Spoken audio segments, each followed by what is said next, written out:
भोरे से बिया तैयारी जी जीजा लेके आए जल्दी गाड़ी जी आज चैक बतव भरना पतिया भुलाई माने ई गाना के भाव उ जौन गाना रुआ पहले गौनी है ओमे पति बन रहनी है एम ई गाना में रुआ दीदी के पति बन माने जीजा जी। हाँ तो जीजा जी ना भाई तो कह जीजा भोरे से बानी तैयारी कह कि जीजा हमरे पर राज बजाए जय श्री शंभो भोरे से बिया तैयारी जी जीजा जल्दी लेके आई गाड़ी जी आज जाए के मतलब भरना पतिया भुलाई ए जीजा तारा जीजा जी के बड़का भाई दिले हो तारा बड़का जीजा बड़ा मजा आ रहा है सब म्यूजिशियन लोग के यह आनंद हो आनंद का यही तो अनुभव करना है। आज जाए के मतलब भरना पतिया हरियाणा हरियाणा चुनिया जीजा हमारो गले हरियाणा हरियाणा चुड़िया जीजा हमरो के ले आई हा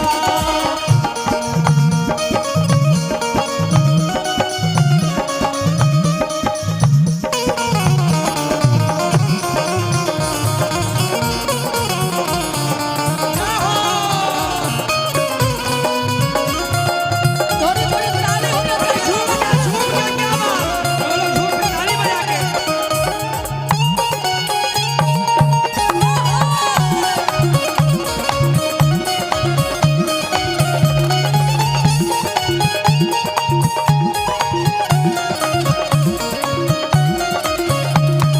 सब लोग खाना भइल त मूर्खा हां इहो ना क्या मुखला फिर से हो जाना चाहिए ना यार मुर्गी तो सब लोग मारे लगता मुर्गा मारो मुर्गा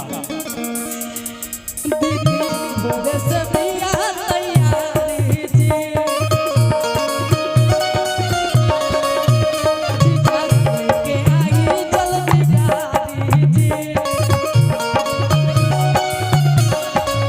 भोरे से बिया तैयारी जी जीजा लेके आई जल्दी गाड़ी चैक मतलब भरना पतिया भुलाई चैक मतलब भरना पतिया भुलाई हरिहर हरिहर चूड़िया ये साली तोहरा के ले आई बो हरिहर हरिहर चूड़िया ये साली तोहरा ला ले आई बो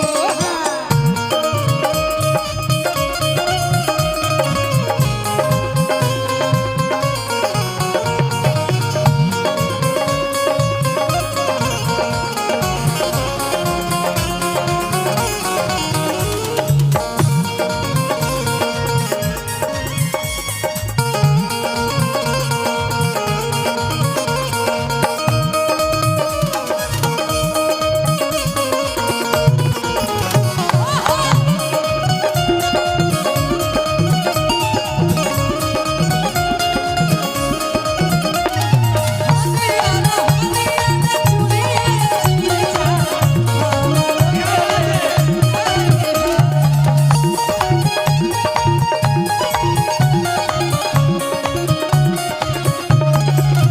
साली जी मीठा मीठा रुआ जीजा जी के बड़का भाई के तरफ से बहुत सारा जो पुरस्कार बा ई हरिहर चूड़ी ला और हरिहर बिंदिया ला बिंदी ला और हरिहर साड़ी ला आ हरिहर पाउडर ला हरिहर ओठलाली ला हरियर ठलाली होला कि लाल ठलाली होला माने जमन होखे ओहो ताली बजा के